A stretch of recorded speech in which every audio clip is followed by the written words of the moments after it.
Hello दोस्तों। तो finally आज वो दिन आ ही गया जब हम सपरिवार जा रहे हैं पौड़ी गढ़वाल के सबसे प्रसिद्ध और 52 गढ़ों में से एक भैरवगढ़ी मंदिर।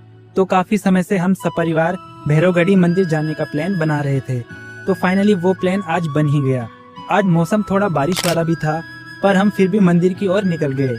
मैं, मम्मी, पापा और मेरा छोटा भाई। और जैसे ही हम अपने मार्केट से निकले वैसे बारिश शुरू हो गई। बारिश को देखकर मैं समझ गया कि आज का हमारा सफर बड़ा ही काफिलाना होने वाला है। तो हम बारिश का आनंद लेते हुए पहुंच गए कीर्तिखाल, जो कि भैरवगढ़ी मंदिर पहुंचने का पहला चरण है। यहाँ से लगभग 2.5-3 किलोमीटर का पैदल ट्रैक जो हमें सीधा भैरवगढ़ी बाबा के दर्शन करवाता है। और जैसे ही हमने यहाँ से ट्रैकिंग स्टार्ट की तो रास्ते में आने वाला मौसम देखकर तो मेरा मन खुशी से झूम उठा, क्योंकि हमारे चारों तरफ बादल ही बादल थे और सुंदर सुंदर पहाड़। बस और सफर में क्या चाहिए। हम मौसम का आनंद लेते हुए आगे बढ़ते गए। तो 3 किलोमीटर का ये ट्रैक मैं नंगे पांव कर रहा था, क्योंकि ये भक्ति मुझे तकलीफ नहीं बल्कि सुकून दे रही थी।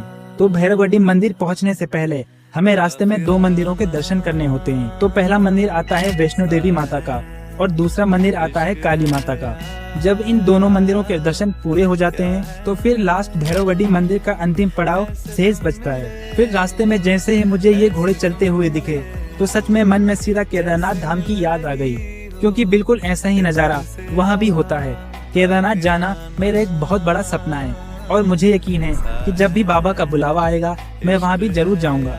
फिर हम आगे बढ़े तो देखा लोगों ने पत्थरों के सुंदर पिरामिड बनाए हुए थे। अब ये परंपरा कब से है ये तो पता नहीं, लेकिन भक्ति में आकर एक छोटा सा पिरामिड मैंने भी बाबा के नाम का बना ही दिया। तो फाइनली हम मंदिर के प्रांगण में पहुंच गए और जैसे ही मंदिर में आए, प्रवेश किया, एक अलग ही आनंद महसूस हुआ, क्योंकि अब बस भैरवगढ़ी बाबा के दर्शन होने ही वाले थे। तो सबसे पहले अंदर जाकर भैरवगढ़ी बाबा के दर्शन किए, उनसे अपनी विशेष मांगी, जिसमें से उन्होंने एक विश तो मेरी उसी दिन पूरी कर दी।